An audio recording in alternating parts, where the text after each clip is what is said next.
Kiro Daksha Vishnu. Kir means like ocean of milk. He lies in an ocean of milk.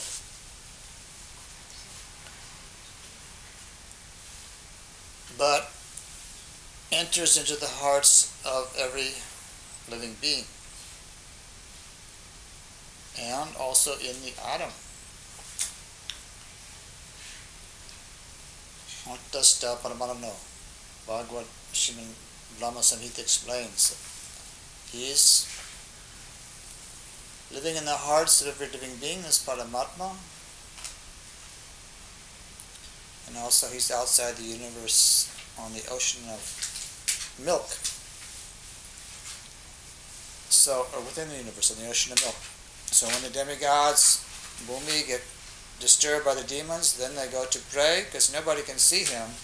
On the other side of the ocean of milk, they pray, "Oh Lord, we are disturbed by the demons, please incarnate as an avatar and save this planet." So that's Chiro Daksha Vishnu or Kiro Daksha Vishnu. So that's the first. Second is Garbha Daksha Vishnu. So Garbha means like womb, universal. The universe is like a womb. So Garbha Daksha Vishnu. And from his perspiration, half the universe is filled up to half. So he lies on that ocean of his own perspiration on the snake bed of Seshanag, which is also Balaram's avatar. And from him so many avatars are produced that come to the world.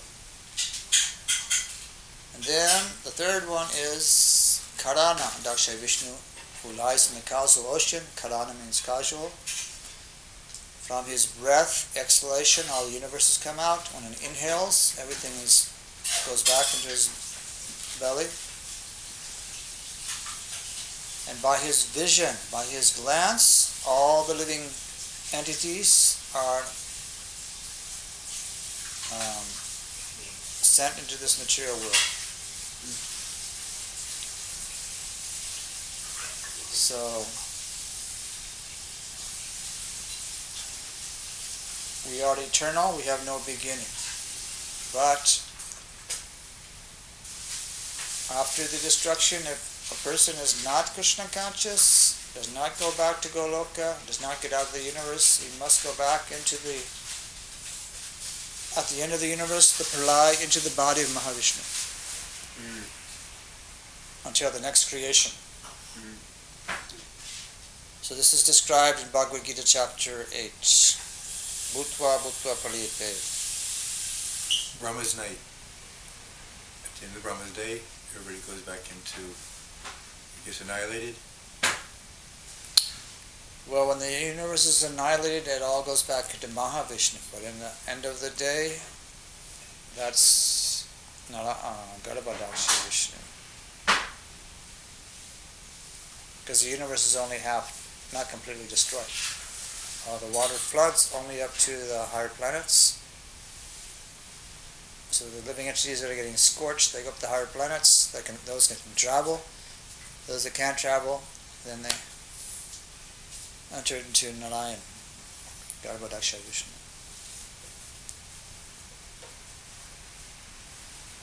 So if we understand these three Vishnus, then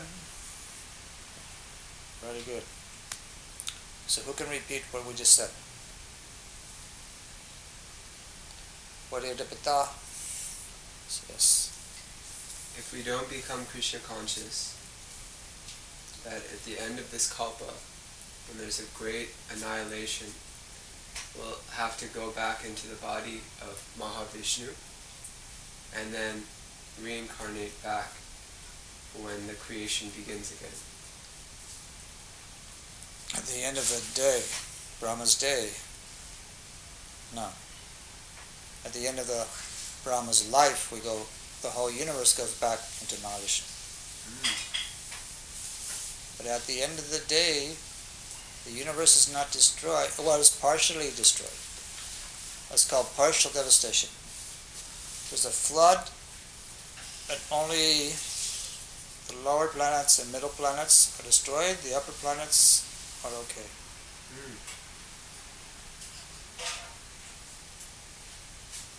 And how many yugas away is that? What does Krishna say in Bhagavad Gita? Sahasra yuga paryantan. After 1,000 yugas, that is my one day. 1,000 cycle of the 4 yugas. So the 4 yugas are what? Who can say what the 4 yugas are? Chatur yuga, Quattro yugas. Right. You know? What's your name? What are the 4 yugas? Kali Yuga, Bhakti Yuga, Kali's last. First. You said it, I think. Really. Satya. Satya Yuga, Then the yuga where Lord Ramachandra came is, who knows, the yuga in which Lord Ramachandra appeared. Treta. Treta. Then the next yuga is Dwarpa. Krishna came in Dwarpa yuga. And then the Kali yuga. So that's 4 yugas.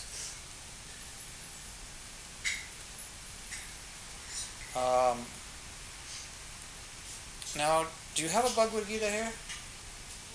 What does it say is a kalpa? Is a kalpa the 4 yugas, or is a kalpa the cycle of 1,000 cycles?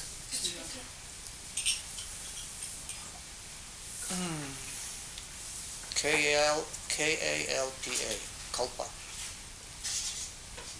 You can look in the back.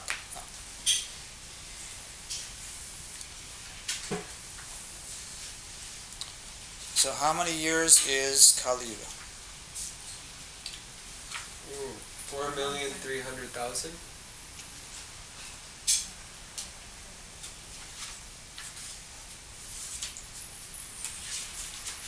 $432,000. Wow. And how long is Dwarpa Yuga? Twice. 864,000. Okay, what does it say for kalpa? reckoning of yeah, it says kalpa because it's a kalpa. Treta Yuga means 3 times 432,000. How much is 3 times 432? Has anybody taken mathematics? 12,906. Right. He's going to be a good math student. What was your grade in math last term? A minus. A minus. He's going to be a mathematician. Okay, now, what is 4 times 432?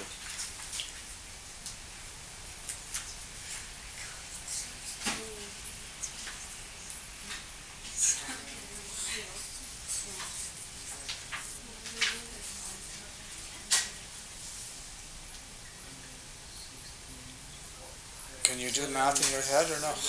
Yeah. 17.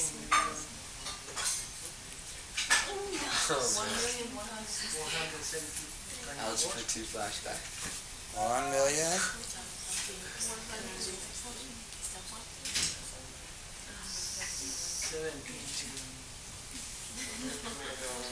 Okay, 1,728,000 years.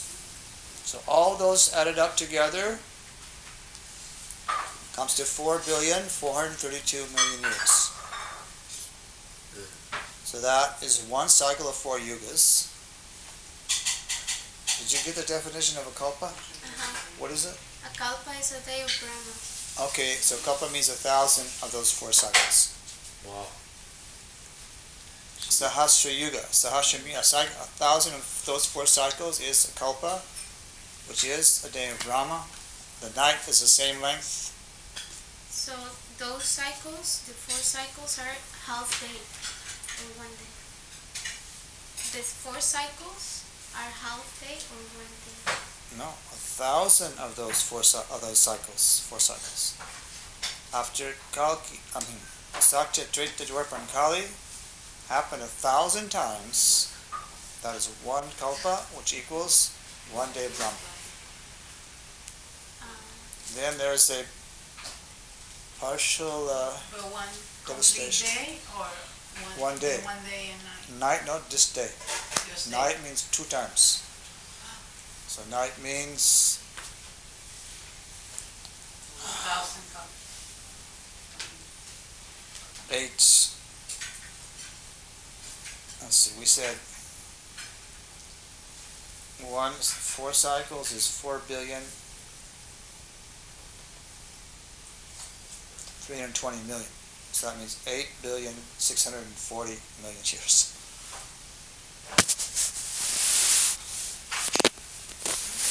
Is one day I wonder how many days of Brahma might be going around. Waiting like that. He lives for 100 years.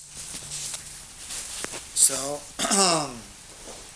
100 years means 12 months, 30 days a month.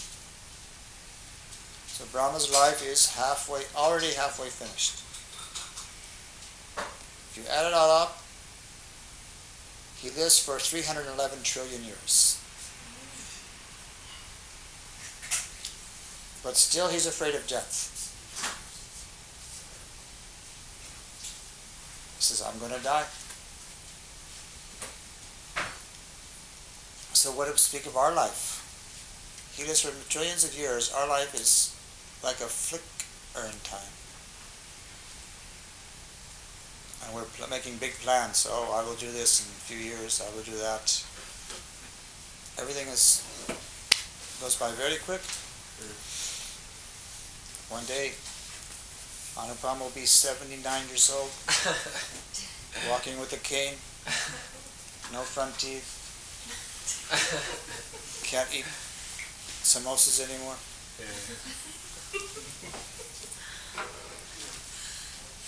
Alright, so let's sing for Lord Chaitanya, one song. Gauranga Bolite Have.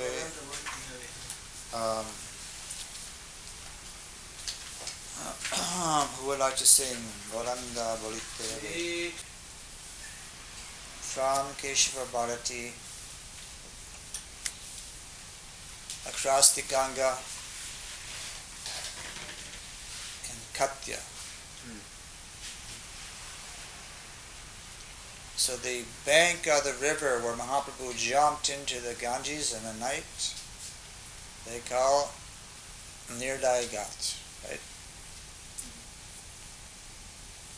Daya means mercy, and Nir means no. So it means no mercy. Because everyone was upset why he should leave his family, take sannyas. So why did Mahaprabhu do this? And then when he came to take sannyas, he had to shave all his beautiful hair off. The barber was crying. He didn't want to do it. There's a picture of that. All the people in Nadia, Navadip crying, oh, Mahaprabhu is shaving his hair, taking sannyas. But the Lord did this for so many reasons. Even though it says in Kali Yuga, the sages have said nobody should take sannyas in Kali Yuga. Aswamedam Gavalamvyam, you shouldn't perform horse sacrifice, cow sacrifice, you get children in your brother's wife, offer flesh to the forefathers, and sannyas in Kali Yuga. Because generally people are so low quality in Kali Yuga, if they take sannyas, so many will be just many people would just be cheating, wearing the cloth, but really just using it to get some prestige or just get money from people. But if one is following strictly and honoring the Lord by giving his mind, body, words, everything to Krishna, that is sannyas. Whether you're even a householder and you're giving your everything to Krishna, that also is sannyas. But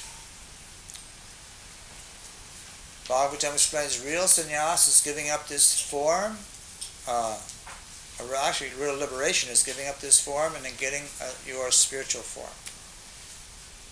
So there's a progression in varnashram dharma of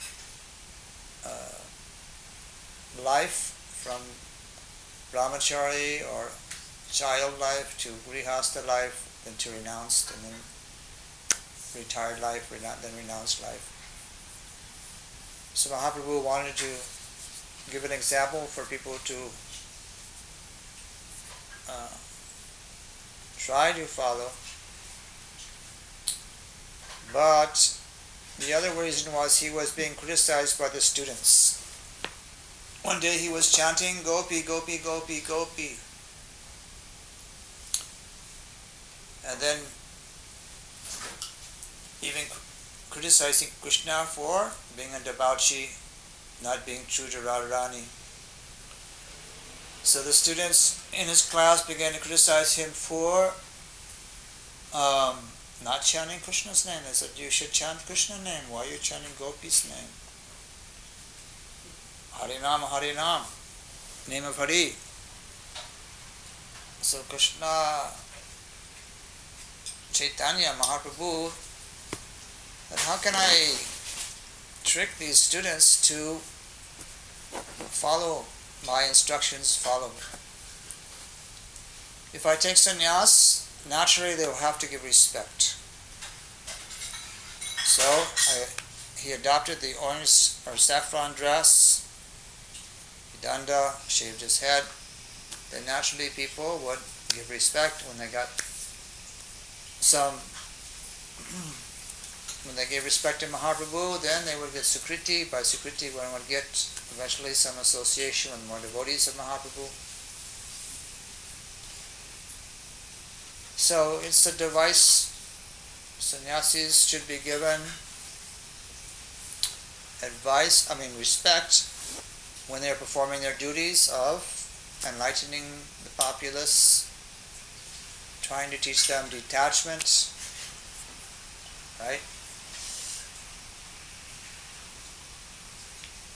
But more than detachment is yukta vairagya. Everything should be dovetailed in Krishna's service.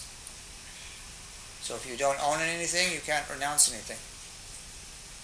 If this world is not your world, you can't renounce the world. It's Krishna's world, right? One time Prabhupada gave the example of the Bank of America. That's when Prabhupada was here, the Bank of America was still there. He said, can you renounce the Bank of America? How can you renounce the Bank of America? You don't own it. So you cannot renounce anything if you're not the proprietor. So there's really nothing you can renounce. So all we can do is say, this is Krishna's energy. It should be used in the service of Krishna. If we can't use it in the service of Krishna, then we can renounce it. So, if you have a talent, you should use it for Krishna. If you have some intelligence, should you use it to get just a PhD or become a professor? No. Try to use your intelligence to understand.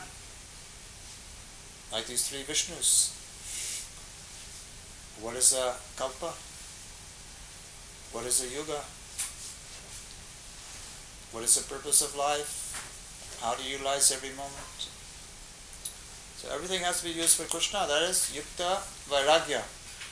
Transcendental detachment. We were just at the house of one devotee in ISKCON. He said, my marriage was terrible. From beginning to end, I had only problems. But my wife, she liked to serve Krishna. I also like to serve Krishna. So we tolerated our differences and we still continue to serve Krishna.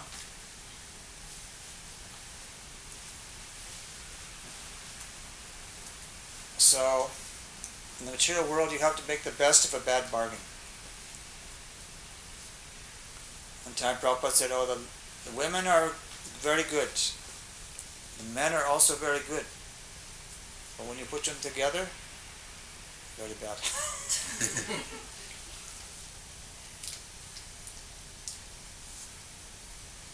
First, in the beginning, it may be very nice in married life.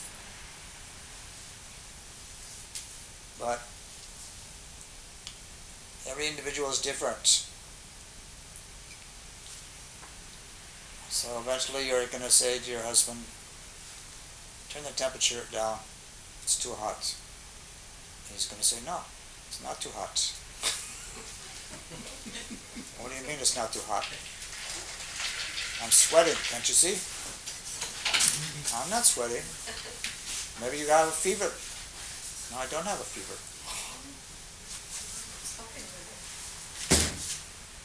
So,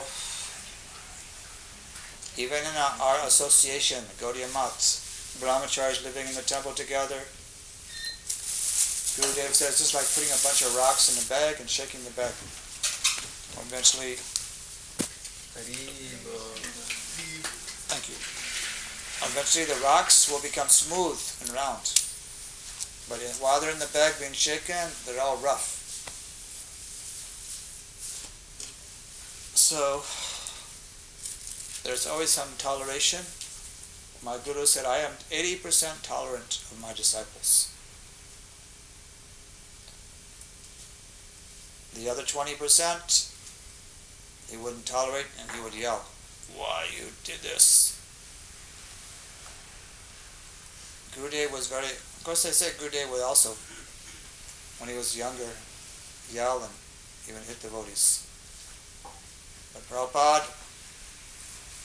his voice was very loud. When he yelled, some other devotees would shake. When one devotee took Prabhupada to the airport, came to pick up Prabhupada very late, the plane was about to take off, Prabhupada was so angry. Then one girl, she put salt in the charnamrita instead of sugar. Prabhupada was furious. So 20%, sometimes he became angry, but it was transcendental anger with not any personal anger there. So he was there for everyone's benefit to realize Krishna. But in principle, we have to be very tolerant. Titiksha. Titiksha means tolerance. Right? So whatever comes in our life that's not good, we have to tolerate, right? When you get, most of you are young, but when you get old, oh, so much you have to tolerate. Your hip goes out, your eyes go out, hair falls out, everything you have to tolerate. Oh, you will find out very soon. When you're young, you think, oh, I'll never become old. That's what I used to think. Now I'm old. So all you have to tolerate. So Lord Chaitanya, he tolerated when the students, well, actually didn't tolerate. He got angry. He took a stick and began to chase the students. He was tolerant also to a level. He chased the students. The students became angry. And then the Mahaprabhu thought, what to do? We're going to have a war, me and the students. He says, all right, I will take sannyas. So, his wife, Vishnupriya, was very attached to him. Although, he was always preaching, chanting, so But the night he left, he gave so much attention to her. How are you? Gave her some garland of flowers, spoke very sweet words to her. She thought, why is he treating me so affectionately all of a sudden? And then that day, when she went to bathe in the Ganges, what happened? The nose ring. Her nose ring fell off. She lost it. And then also, then she stubbed her toe and his toe was bleeding. Two very inauspicious things happened. Said, oh, why do these things happen? There's a book out, a very nice book. I recommend it for all devotees to read. There's my godbrother Achutanandana, he's in Alachua. So he wrote a book called Blazing Sadhus, and the subtitle is Never Trust a Swami Who Doesn't Dance. You'll like this book. You can get it in Alachua, or maybe, I think you can probably order it on Amazon. But when he went to India with Prabhupada in like 1968 or something. So all these little superstitions that develop, Prabhupada would explain to him. You see somebody starts talking about oil, a washerman. The day you're about to travel, somebody mentions a washerman, then you shouldn't travel on that day. You'll be very unlucky. Or if you're about to travel and it's a Thursday, you should not travel. I remember when I was in Texas one Thursday morning, I didn't want to fly, but somebody sent me a ticket. I had to fly on Thursday. I drove to the airport in Austin, and on the way, the tire blew, the muffler fell off, and the gas line broke at 3 o'clock in the morning. It was still Thursday. So I knew I shouldn't travel on Thursday. So all these little things, if you are, conscientious of certain factors, you can figure out what is going to be a good thing or a bad thing. Like some devotees, if there's bananas in the car, they throw them out of the car. They never travel with bananas. Anyway, these are just little things. But anyway, this book by Chutananda discusses life in India when he went with Prabhupada to India. He met Bhakti Pragya Kesha Maharaj in person. And of course Vaman Maharaj. So anyway, Mahaprabhu took sannyas, turned things around with the students, and of course when he took sannyas then he began to travel. Sannyasi's duty is to travel and preach. So he went all over India. And met Sarvabhauma Bhattacharya in Puri, and he met Rai Ramananda at the Godavari River. So that is today's anniversary. Yesterday was Lochan Das Thakur's appearance day. Well, you have that big book by Baladeva Maharaj about all the great devotees, Mahaprabhu's Parshads. Is that it? Is that? Oh no, that's different now. You don't have that big book by Baladeva Maharaj? No. Oh. Anyway, is there another song by Lochan Das Thakur we can sing? You can find in the songbook.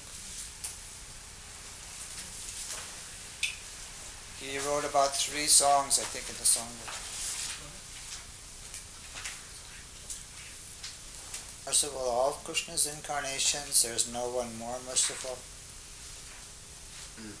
He is giving prema to even the most fallen souls in this Kali Yuga. If they just do one thing, chant. Chant, chant, chant. Just move the tongue and vibrate Krishna's name. By that activity, in good association with devotees, Krishna will manifest on your tongue, enter you into the ears, into the heart, and completely purify your heart and make a festival of prema. So we have to chant kirtan. Kirtan is even better than japa because so many people benefit. Trees, bugs, germs, bacteria, anything that's living, if it hears the holy name, it's benefited. There's no religious principle better than chanting. So if we can do Sankirtan, Harinam, that'll benefit Miami. At least once a week, we should try to get together, like we did yesterday, or day before yesterday. Miami is a good place for Harinam, especially on the boardwalk, Lincoln Boulevard, Washington Boulevard. Now Siddha Vidya cannot do Harinam.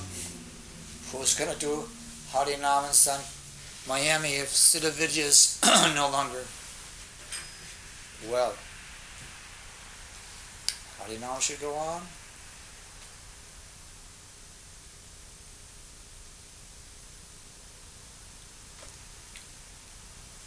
So if you don't work on Saturday, you work on Saturday?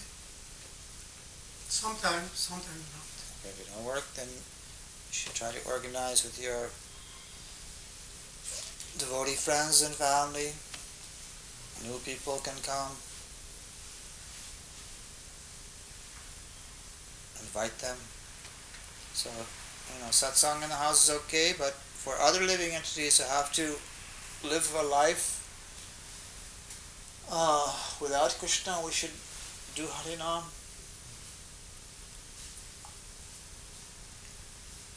And it's amazing who you'll meet on Harinam. Things happen on Harinam. If you want life to happen, do Harinam.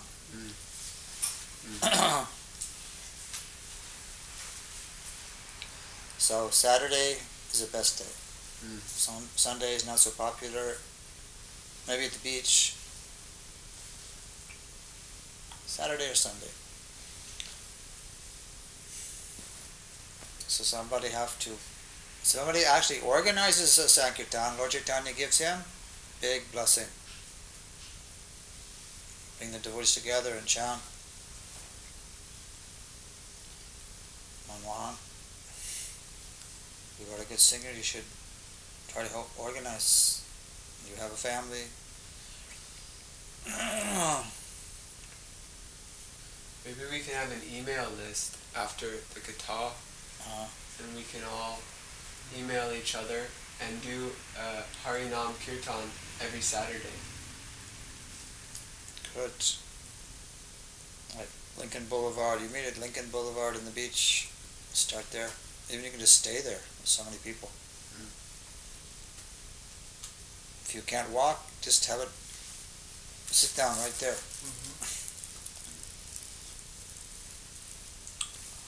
So Lochan Das wrote this song. He is also what? Who? If we had that book, we would know who he is. He's an internal associate of Mahaprabhu. Most of the associates are Manjaris, eternal servants of Radharani. And that is our goal, also to become a servant of Radharani. Not that we don't like Krishna, but we like Radharani more. Because she's the best servant of Krishna, she loves Krishna more than anyone. She's the most surrendered. Although she controls Krishna, she may not surrender to his will.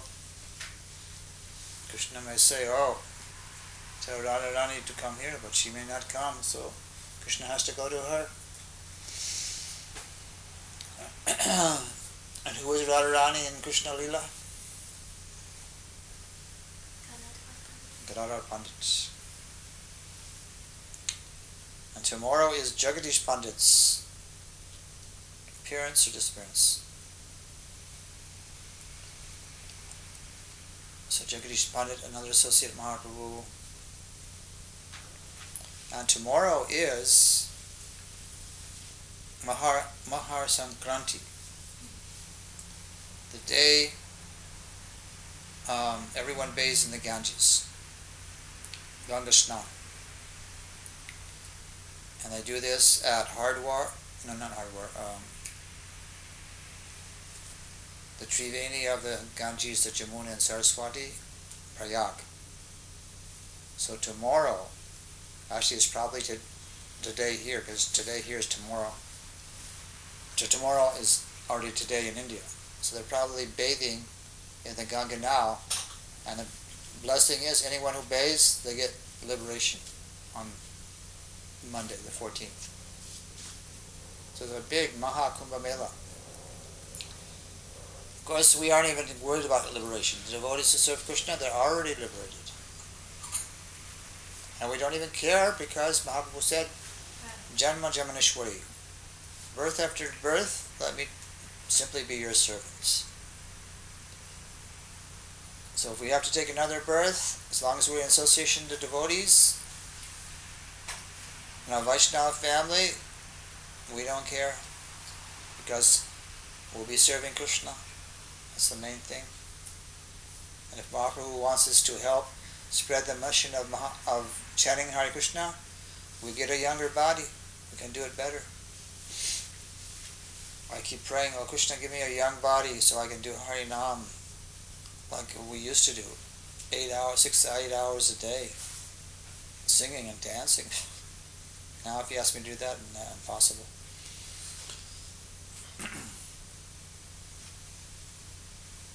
So if you want a younger body, Krishna can arrange it. Already most of you have young bodies, like a new car. But when your car gets old, you have to change it. Okay, so Lochan Dastakur ki jai, Jagadish Pandit ki jai, Mahaprabhu's taking sannyas ki jai, Mahar Sankranti ki jai, Ganga Snan ki jai. Tomorrow you should go bathe in the ocean. Ganges River goes into the ocean, right? Mm-hmm. So the sea currents must carry some of that Ganges water around to Miami Beach.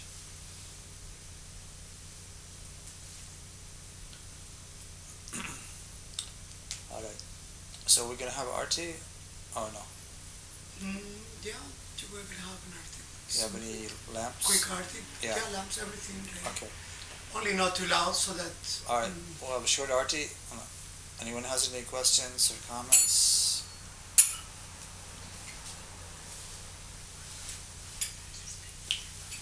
Yes. Do you have another program tomorrow? Yes, going to Orlando. Is there any chance that that when we take another birth, that we don't come into a Krishna conscious family? Yes, if you make some aparat to Vaishnavas.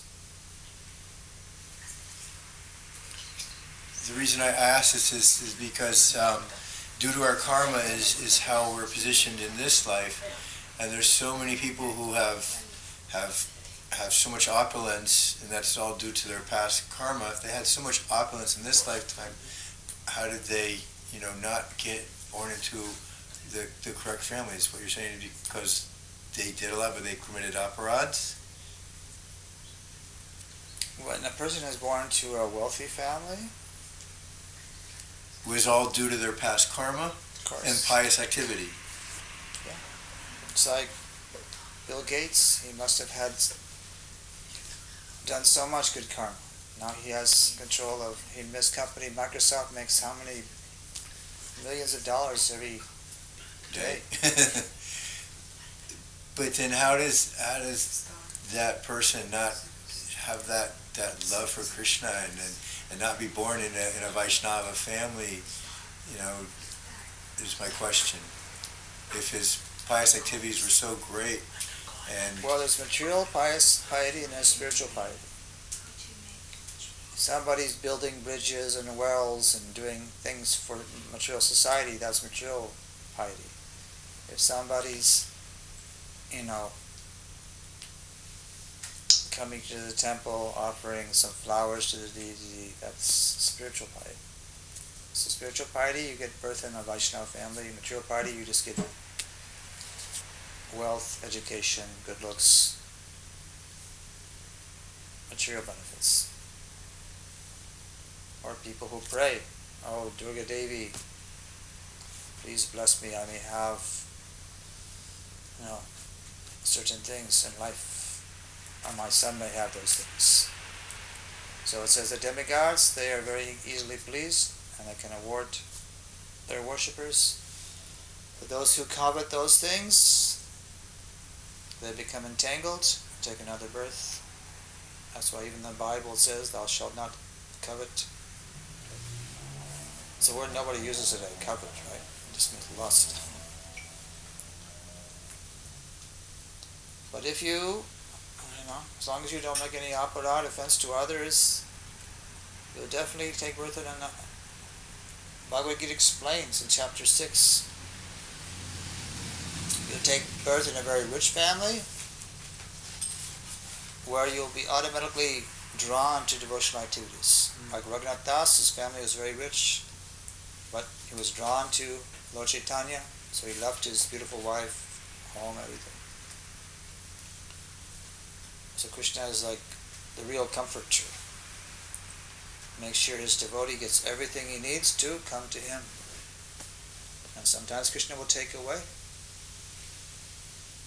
If he sees there's material things that are blocking your coming to him, take away your money. Maybe take away your relationships. Krishna sees somebody has a little spark of bhakti, grabs him. Right? Just like Guru.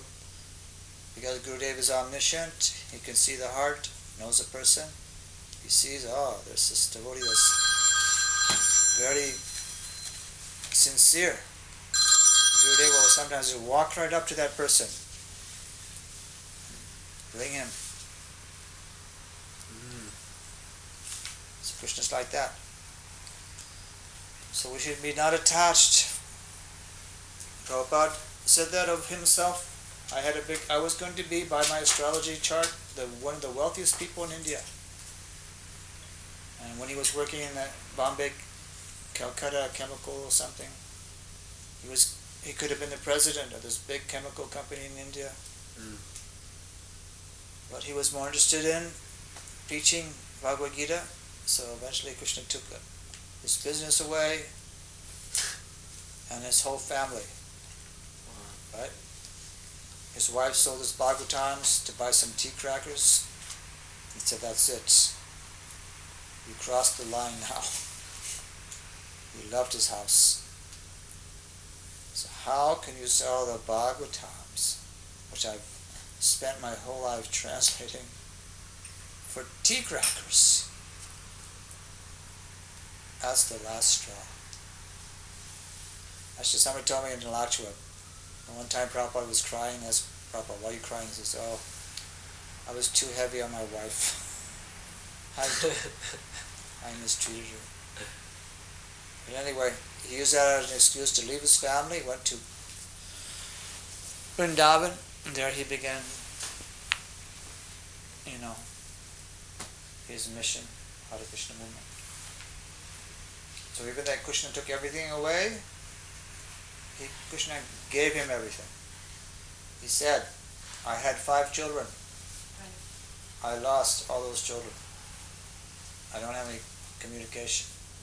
But now, this is like in 1973 or 2, I have 500 children, all my disciples.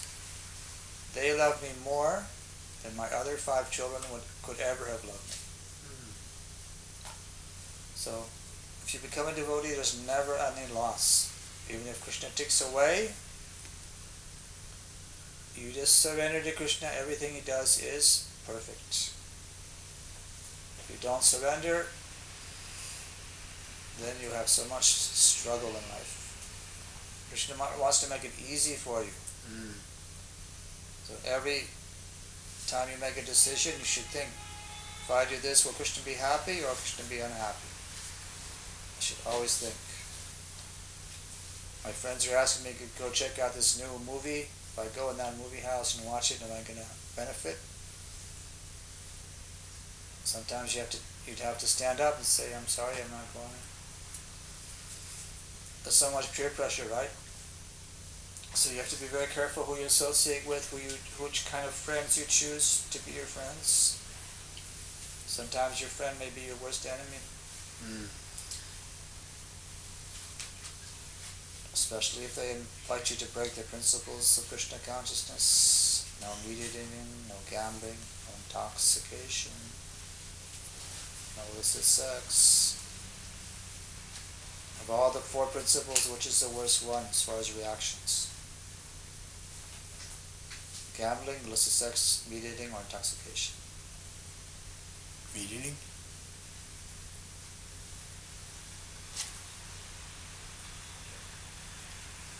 I heard illicit sex. Intoxication. Illicit sex. Illicit sex has the most binding influence on the soul. Krishna says, Kama Esha Koresha. This is lust, which is the all-devouring sinful of the enemy of the world. So if you're entangled with lust, illicit sex, it's very hard to come out to get the mercy of Krishna.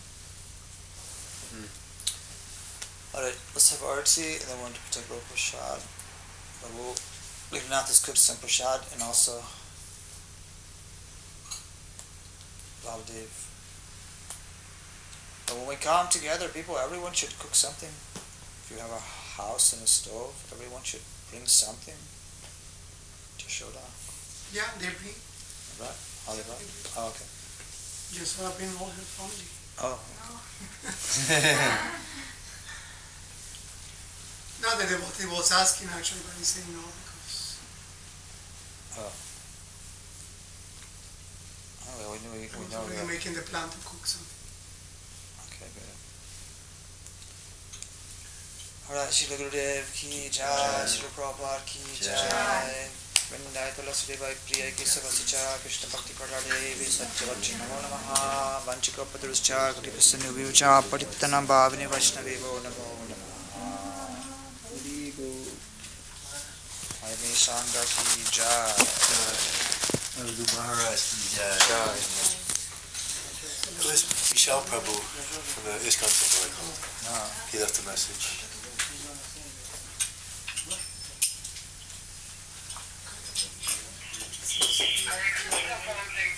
Please accept my humble obeisances. I'll go to Shiva Prabhupada. I spoke with two board members, and they didn't like the idea of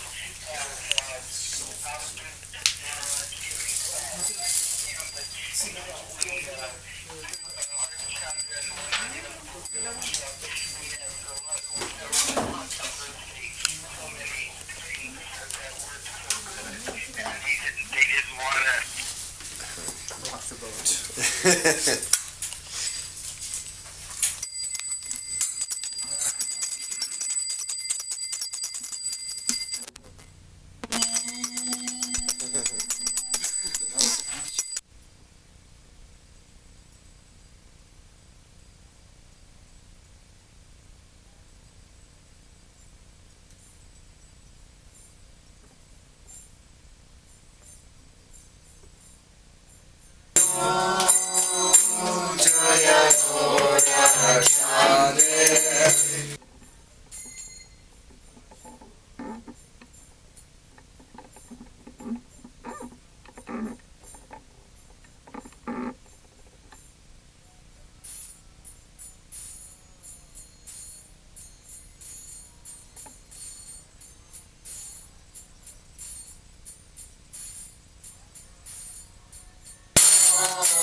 Swami Prabhupada ki jai. Jai. Nitya Lila Pravishtam Vishnupada Brahmaja Satar Shishvan Bhaktivedanta Narayana Maharaj Gurudev ki jai. Nitya Lila Pravishtam Vishnupada Brahmaja Satar Shishvan Shila Bhaktivedanta Narayana Maharaj Gurudev ki jai. Shri Guru Parampara ki jai, Sarva Swami ki jai, Panchatattva ki jai, Shyam Kund Radhikund Ganga Jamuna Tulsi Bhakti Dev ki jai, Narsingh Dev Bhagwan ki jai, Bhakti ki jai, Gopishwar Mahadev Purnamasi Yogamaya ki jai, Anantakota Vaishnava ki jai, Lochan Das Thakur ki jai, Jiva Goswami ki jai, Nitai Gopramananda.